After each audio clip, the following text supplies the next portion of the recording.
Assalamualaikum warahmatullahi wabarakatuh. Perkenalkan, nama saya Mahkawa Mahmudah, mahasiswa Ilmu Komunikasi Universitas Muhammadiyah Yogyakarta, peserta mata kuliah Government and Public Affairs tahun 2022.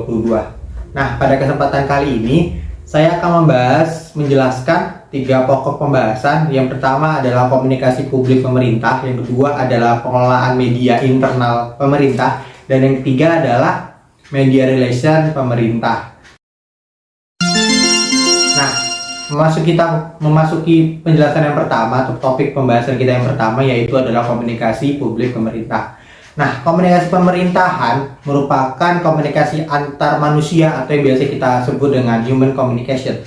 Nah, yang terjadi dalam konteks organisasi pemerintahan. Nah, perlu diketahui bahwa komunikasi pemerintahan ini hampir sama konteksnya dengan komunikasi organisasi yang kita sudah pelajari pada beberapa semester yang lalu. Nah, karena itu komunikasi pemerintahan juga tidak lepas dengan konteks-konteks dari komunikasi organisasi seperti dari alur dan manajemennya. Nah, maupun juga seperti alur penyampaian atau alur kita menyampaikan pesan kepada di dalam forum organisasi itu pun tetap sama halnya dengan komunikasi publik pemerintah. Nah, komunikasi publik pemerintah ini memiliki dua tujuan, teman-teman. Nah, yang pertama adalah menyerap aspirasi publik. Nah, karena dalam komunikasi publik pemerintahan ini juga kita harus sebagai instansi pemerintahan atau orang-orang dalam pemerintah kita harus menyerap informasi atau menyerap aspirasi dari publik, yaitu masyarakat. Nah, yang kedua adalah menyampaikan informasi dan kebijakan pemerintah. Nah, maka dari itu komunikasi publik pemerintahan ini bisa disebut dengan kominfo juga bisa, dan juga melalui medianya, media tersebut menyampaikan informasi-informasi atau kebijakan-kebijakan dari pemerintahan. Nah, ada tiga peran dari komunikasi publik pemerintahan ini, teman-teman. Yang pertama adalah menyebarkan luas kepada publik tentang narasi tunggal atau data-data pendukung tentang pemerintahan, dan yang kedua adalah menyampaikan setiap informasi atau program-program dari pemerintah itu secara lintas sektoral dengan tujuan untuk menyampaikan kepada masyarakat secara cepat dan tepat. Nah, selanjutnya dengan menyampaikan informasi melalui berbagai saluran komunikasi, yaitu media relation, kepada publik kayak gitu. Nah, setelah itu komunikasi publik pemerintahan ini menjadi efektif, akan menjadi garda terdepan dari upaya untuk memberikan informasi yang akurat. Nah, menumbuhkan kepercayaan dan rasa aman kepada publik dalam situasi krisis. Nah, itu. Jadi perlu kita ketahui bahwa komunikasi publik pemerintahan ini akan menjadi garda terdepan, teman-teman, buat untuk dari publik atau masyarakat untuk mengetahui tentang informasi-informasi dan kebijakan-kebijakan dari pemerintahan.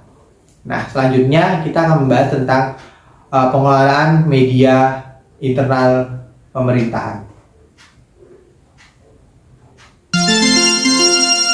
Nah, selanjutnya adalah pengelolaan media internal pemerintahan. Nah, mengapa sih pengelolaan media ini dalam pemerintahan itu akan menjadi penting? Nah, ada dua faktor nih. Nah, yang pertama adalah tuntunan memberikan pelayanan publik yang terbaik dengan memanfaatkan teknologi. Nah, karena kita udah di era zaman sekarang ya, berarti kan tentunya juga perkembangan teknologi itu akan menjadi sangat luas. Nah, makanya dari pengelolaan media ini harus up to date dalam segi teknologi. Nah, yang kedua adalah perannya termasuk dari electronic public relation. Nah, ini EPR ini biasanya bisa kita pahami bahwa inisiatif seorang atau public relation yang menggunakan media internet sebagai sarana publisitasnya atau sarana untuk mereka mengembangkan dari APR-nya ini. Nah, selanjutnya adalah ruang lingkup dari ruang lingkup dari pengelolaan media internal pemerintah ini apa aja sih? Nah, ada dua poin, teman-teman, yaitu adalah media internal dari publik internal, dan yang kedua adalah media internal untuk publik eksternal. Nah, ini dua hal yang berbeda.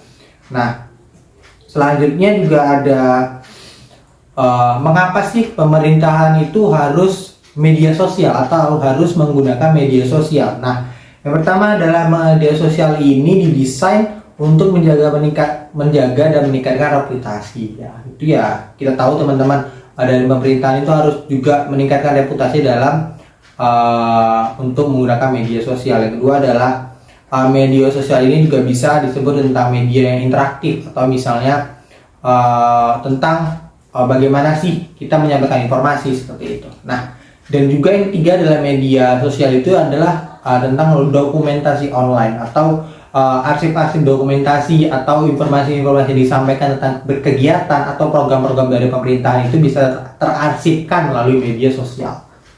Nah, manfaat dari media sosial pemerintahan yaitu adalah ada mendorong efisiensi dari pemerintahan atau memulihkan kepercayaan masyarakat yang sempat turun. Nah, jadi meningkatkan. Dan yang ketiga adalah menghadapi perkembangan zaman. Jadi selalu up to date perkembangannya tentang teknologi, tentang situasi-situasi yang di luar sana. Jadi dari pemerintahan itu melalui media sosial dia bisa mengembangkan. Nah, selanjutnya adalah sebagai sarana di saat krisis atau bencana alam. Nah, melalui media sosial ini juga bakal menjadi informasi yang penting juga pada situasi-situasi yang tertentu. Nah, dalam kita menggunakan media sosial, apalagi di instansi dari pemerintah atau media sosial pemerintahan, itu harus ada kayak etika teman-teman. Jadi kita dalam menggunakan media sosial pemerintahan itu tidak sama dengan kita menggunakan media sosial secara pribadi. Nah, jadi ada etika-etikanya seperti kayak misalnya menjunjung tinggi kehormatan dari instansi pemerintahan, atau memiliki keahlian, kompetensi, atau objektivitas atau kejujuran dalam menyebarkan informasi. Jadi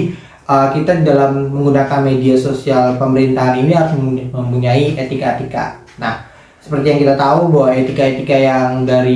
etika-etika dalam kita bermedia sosial harus kita terapkan di media sosial pemerintahan ini. Jadi dua konteks yang sama, tapi harus digunakan dengan seaman-aman mungkin gitu teman-teman. Jadi penggunaan media internal dari pemerintahan ini lebih ke bagaimana sih kita sebagai pemerintah itu harus tahu bagaimana bahwa media sosial itu bakal menjadi hal yang sangat penting di era zaman sekarang. Nah, selanjutnya kita akan membahas tentang media relation pemerintahan.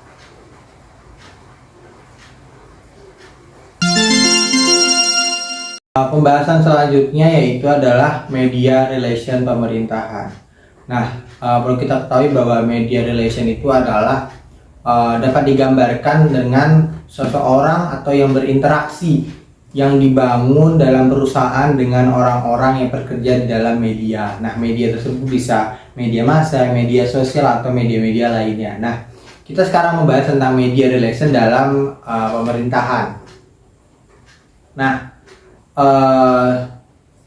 tugas-tugas dari media relation pemerintahan ini adalah lumayan menjadi patokan. Yang pertama adalah membangun hubungan baik dengan media. Tentunya hubungan baik ini dengan media itu dengan media siapapun, apalagi kita dengan instansi dari pemerintah, akan menjadi umpan balik pada kemudian hari tentunya. Nah, selanjutnya adalah kontribusi informasi seperti press release, conference media, atau media rilis dan media informasi. Nah, tentunya juga peran dari media relation pemerintahan ini adalah poin-poin tadi. Nah, selanjutnya juga akan menjadi juru bicara. Nah, tentunya juga dalam menjadi media relation pemerintahan ini juga dalam press release dan conference itu kita juga akan menjadi juru bicara atau yang menyusun tentang apa aja sih yang bakal dibahas atau apa aja sih yang bakal di dalam conference media kayak gitu. Nah, selanjutnya akan menjadi media monitoring atau mediatur dan media visit. Nah, media monitoring ini sama hal dengan manajemen. Jadi dia manajemen dari awal sampai akhir bagaimana media atau konteks dari kebijakan-kebijakan atau yang dikemas dalam media itu, bagaimana sih respon dari publik dan bagaimana respon dari masyarakat seperti itu.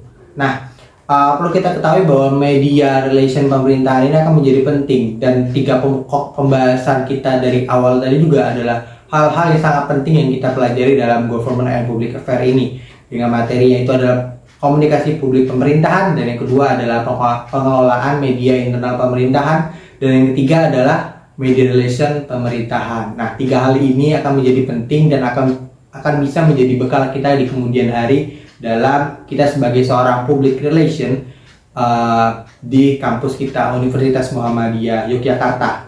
Nah, mungkin video pada kali ini cukup sekian dari saya. Bina diri bakti insani abdillahi fastabiqul khairat. Wassalamualaikum warahmatullahi wabarakatuh.